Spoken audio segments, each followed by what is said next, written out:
So, hello everybody, welcome to my channel. So, today I'm talking about how English introduced in India.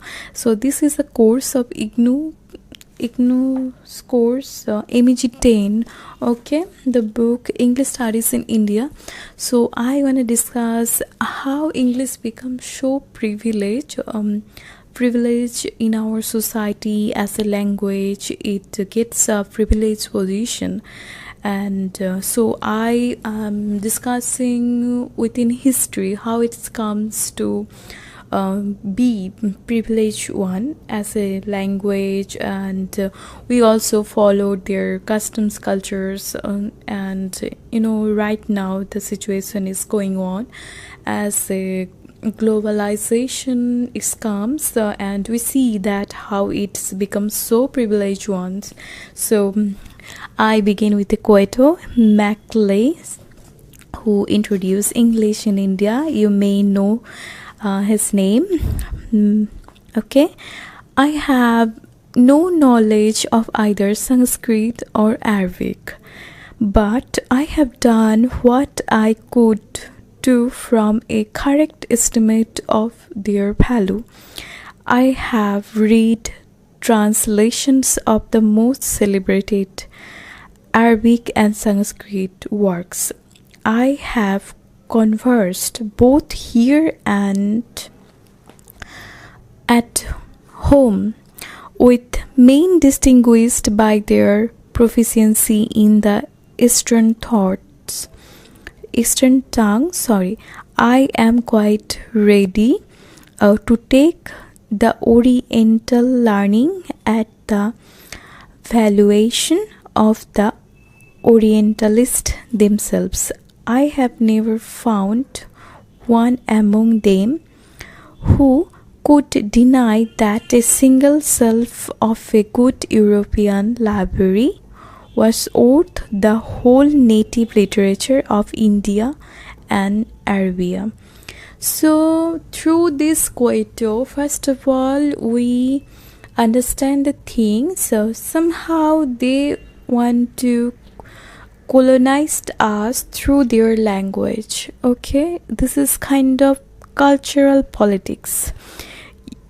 Right now the cultural politics also going on as a figure of globalization. So if you see in this way, there is another cultural politics is there. So कहीं ना कहीं पर हमारे ऊपर domination की कई बातें बोला जा रही है. एक यूरोपियन लाइब्रेरी काफ़ी है हमारे लिए फॉर इधर बोल रही है जैसे कि native literature of Indian Arabic. So Lord McClay, जिन्होंने इन मिनट, जो ये थ्योरी है, जिस कोटेशन है मैकलेस इन मिनट पे बोला जा रही है हमारे लिए, हमें ओरिएंटल स्टडी, आप जानते हो ओरिएंटल स्टडी क्या है.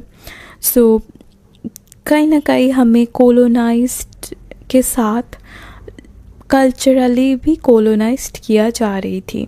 सो इंग्लिश को लैंग्वेज ऐसे पढ़ाया तो जा रही थी, बट उनके साथ उनकी कल्चर भी आ जाती है, जैसे कि द वे इंग्लिश लीव.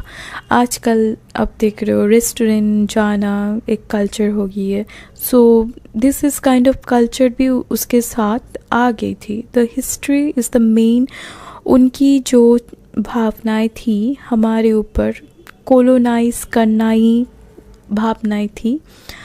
सो हमारी जो इधर की लैंग्वेज है, बुक्स है, उससे ज़्यादा वैल्यू दिया जा रही थी. तो इंग्लिश ऐसे इंट्रोड्यूस हुआ था उस टाइम. अंग्रेज़ों ने, ब्रिटिश जो थी वो ब्रिटिश वाले बोलती है, जैसे उन्होंने बोला था हमें आपको कोलोनाइज बहुत इकोनॉमिकली स्ट्रॉन्गर बनानी है. सो इकोनॉमिकली हम स्ट्रॉन्ग बनने की बजाय तो अलग है, बट इधर जो काम हो रही थी कहीं ना कहीं हम कल्चरल पॉलिटिक्स के अंदर चले गए थे. सो ये जानना बहुत ज़रूरी है. जब आप क्वेश्चन आंसर लिख रहे हो, how English become privilege one. So somehow we are already normally उस लैंग्वेज के साथ उनकी कल्चर भी आ जाती है. ऐसे ये लैंग्वेज बहुत ज़्यादा प्रिविलेज भी हो गई थी.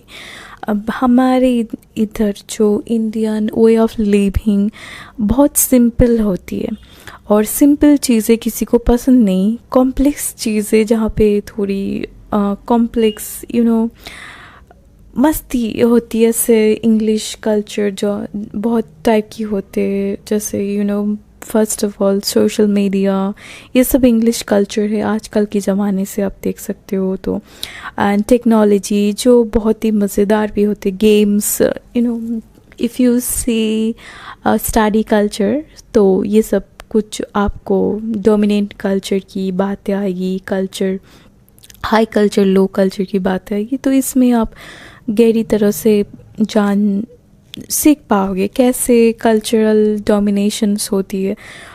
हमारी इंडियन वे ऑफ लिविंग बहुत ही सिंपल है, जो हमें पसंद नहीं है बहुत लोगों की.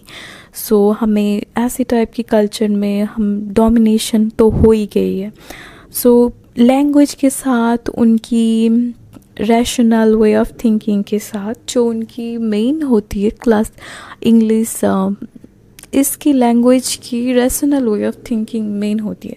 सो उनकी कल्चर भी कहीं ना कहीं से आ गई थी. तो ये पॉइंट्स आपको आंसर में आप ऐड करोगे तो बहुत ही अच्छी बात होगी. अब एक एक ईयर में एक एक टाइप की चीज़ें हुई थी, उसकी हिस्ट्री इधर दिया हुआ है. So let's see.